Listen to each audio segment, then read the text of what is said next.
फिर से मैं उपस्थित हूँ एक नए साप्ताहिक प्रश्न पत्र के साथ, जिसका नाम है साप्ताहिक प्रश्न पत्र भाग 95। उद्देश्य है आगामी परीक्षा की तैयारी आसान तरीकों से कैसे करें। साप्ताहिक प्रश्न पत्र भाग 95 का हमारा पहला प्रश्न है, भारत में सबसे लंबे समय तक सेवा देने वाले कौन से निर्वाचित प्रधानमंत्री बने हैं।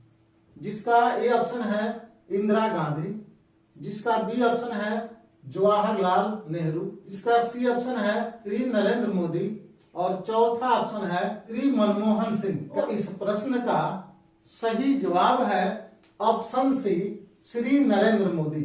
यानी भारत के निर्वाचित प्रधानमंत्रियों के सूची में सबसे लंबे समय तक रहने वाले प्रधानमंत्री श्री नरेंद्र मोदी हैं। यानी सर्वाधिक कार्यकाल में दूसरे प्रधानमंत्री हैं जिनका नाम है श्री जवाहरलाल नेहरू, और चौथे सबसे लंबे कार्यकाल वाले प्रधानमंत्री इंदिरा गांधी। हमारा ए ऑप्शन है इंदिरा गांधी, तो इंदिरा गांधी चौथे लंबे कार्यकाल वाले प्रधानमंत्री। और हमारा बी ऑप्शन है पंडित जवाहरलाल नेहरू। पंडित जवाहरलाल नेहरू भारत में निर्वाचित प्रधानमंत्रियों की श्रेणी में दूसरे स्थान पर आते हैं। हमारा सी ऑप्शन है श्री नरेंद्र मोदी, भारत के 14 निर्वाचित प्रधानमंत्रियों के श्रेणी में सबसे लंबे कार्यकाल वाले प्रधानमंत्री श्री नरेंद्र मोदी हैं।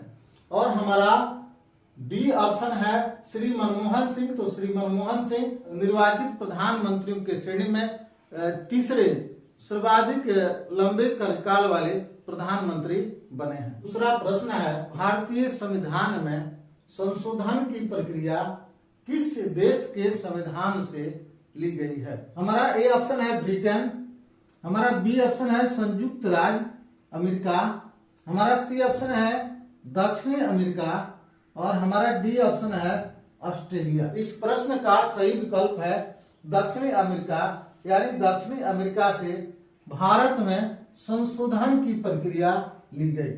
हमारा ए ऑप्शन है ब्रिटेन, यानी ब्रिटेन से भारत में संसदीय शासन प्रणाली ली गई। तो हमारा बी ऑप्शन है संयुक्त राज्य अमेरिका, और संयुक्त राज्य अमेरिका से भारत के संविधान में मौलिक अधिकार ली गई। हमारा सी ऑप्शन है दक्षिणी अमेरिका, और दक्षिणी अमेरिका से भारतीय संविधान में संविधान संशोधन की प्रक्रिया ली गई। और हमारा डी ऑप्शन है ऑस्ट्रेलिया, तो ऑस्ट्रेलिया से भारतीय संविधान में समवर्ती सूची ली गई है। तो हमारा तीसरा प्रश्न है, विश्व दुग्ध दिवस कब मनाया जाता है। इसका ए ऑप्शन है 1 जून, जिसका बी ऑप्शन है 5 जून, जिसका सी ऑप्शन है 7 जून और जिसका डी ऑप्शन है 8 जून।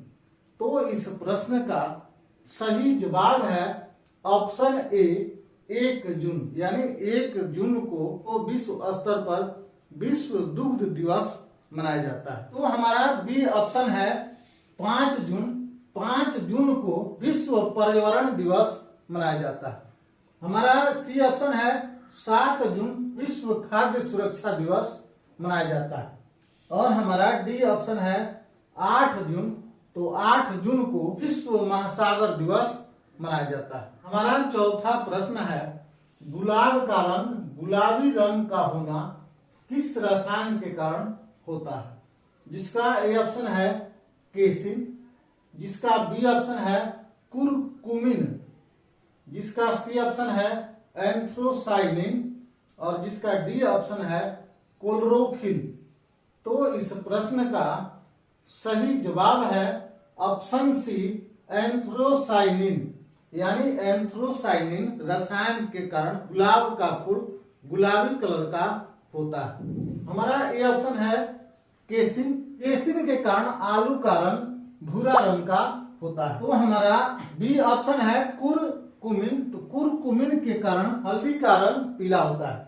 हमारा सी ऑप्शन है एंथ्रोसाइनिन। एंथ्रोसाइनिन के कारण गुलाब का रंग गुलाबी रंग का होता है। हमारा सी ऑप्शन है क्लोरोफिल। क्लोरोफिल के कारण मिर्च का रंग हरा होता है। तो हमारा पांचवा प्रश्न है, रुकोगी नहीं राधिका।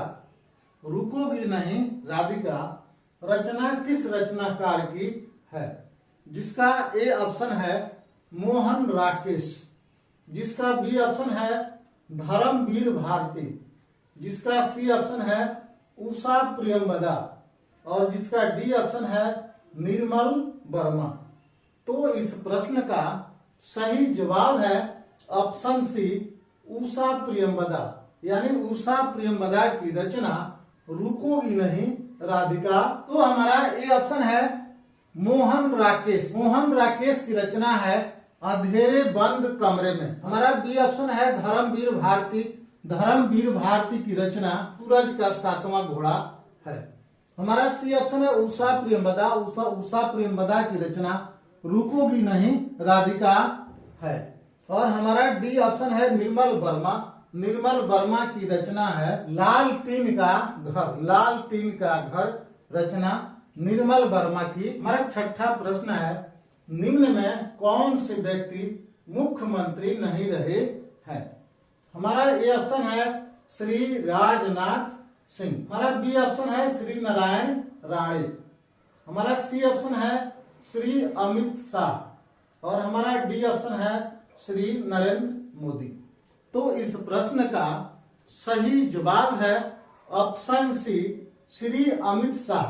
यानी श्री अमित शाह अभी तक के कार्यकाल में किसी भी राज्य के मुख्यमंत्री नहीं रहे हैं। हमारा ए ऑप्शन है श्री राजनाथ सिंह। श्री राजनाथ सिंह उत्तर प्रदेश राज्य के मुख्यमंत्री रहे हैं। हमारा बी ऑप्शन है श्री नारायण राणे। श्री नारायण राणे महाराष्ट्र राज्य के मुख्यमंत्री रहे हैं। हमारा सी ऑप्शन है श्री अमित शाह। तो श्री अमित शाह अभी तक किसी राज्य के मुख्यमंत्री नहीं रहे हैं।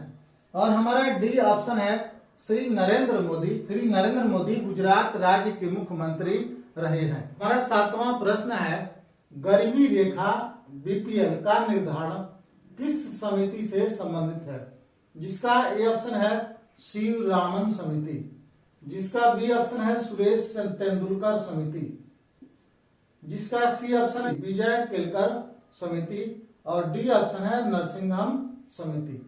तो इस प्रश्न का सही जवाब है ऑप्शन बी सुरेश तेंदुलकर समिति। यानी सुरेश तेंदुलकर समिति से संबंधित गरीबी रेखा यानी बीपीएल से निर्धारण है। हमारा ए ऑप्शन है शिव रामन समिति। तो शिव रामन समिति का संबंध नाबार्ड की स्थापना से है। हमारा बी ऑप्शन है सुरेश तेंदुलकर। सुरेश तेंदुलकर समिति का संबंध गरीबी रेखा यानी बीपीएल निर्धारण से है। हमारा सी ऑप्शन है विजय केलकर समिति। विजय केलकर समिति का संबंध जीएसटी जिसका हिंदी होता है वस्तु एवं सेवा कर कानून से है। हमारा डी ऑप्शन है नरसिंघम समिति। नरसिंघम समिति का संबंध बैंकिंग क्षेत्र में सुधार से है। हमारा आठवां प्रश्न है पश्चिम बंगाल की सीमाएं कितने देशों से स्पर्श करती है। जिसका ए ऑप्शन है एक देश। जिसका बी ऑप्शन है दो देश। जिसका सी ऑप्शन है तीन देश। और जिसका डी ऑप्शन है उपयुक्त में कोई नहीं। इस प्रश्न का सही विकल्प है ऑप्शन सी यानी तीन देश। यानी पश्चिम बंगाल की सीमाएं तीन देशों को स्पर्श करती है। जिसमें पहला देश बांग्लादेश, दूसरा देश सिक्किम और तीसरा देश भूटान। यानी ये तीन देश पश्चिम बंगाल की सीमाओं को स्पर्श करती है। हमारा ए ऑप्शन है एक देश।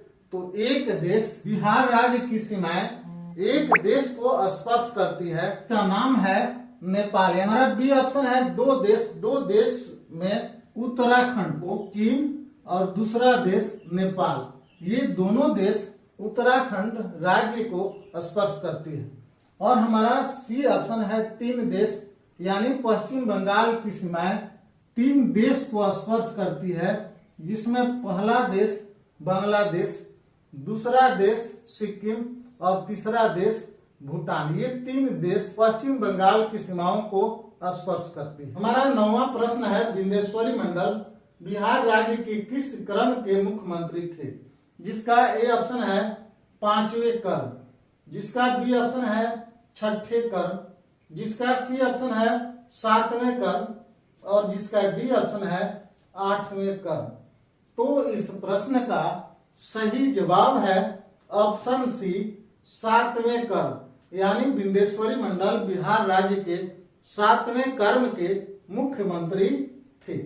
हमारा ये ऑप्शन है 5वें कर्म। 5वें कर्म के मुख्यमंत्री महामाया प्रसाद सिन्हा। हमारा बी ऑप्शन है 6ठे कर्म के मुख्यमंत्री सतीश प्रसाद सिंह। 7वें कर्म के मुख्यमंत्री विंध्येश्वरी मंडल। 8वें कर्म के मुख्यमंत्री भोला पासवान शास्त्री। 8वें कर्म के मुख्यमंत्री भोला पासवान शास्त्री। हमारा 10वां प्रश्न है परमाणु हथियारों के तैनाती के मामले में विश्व में भारत का स्थान क्या है?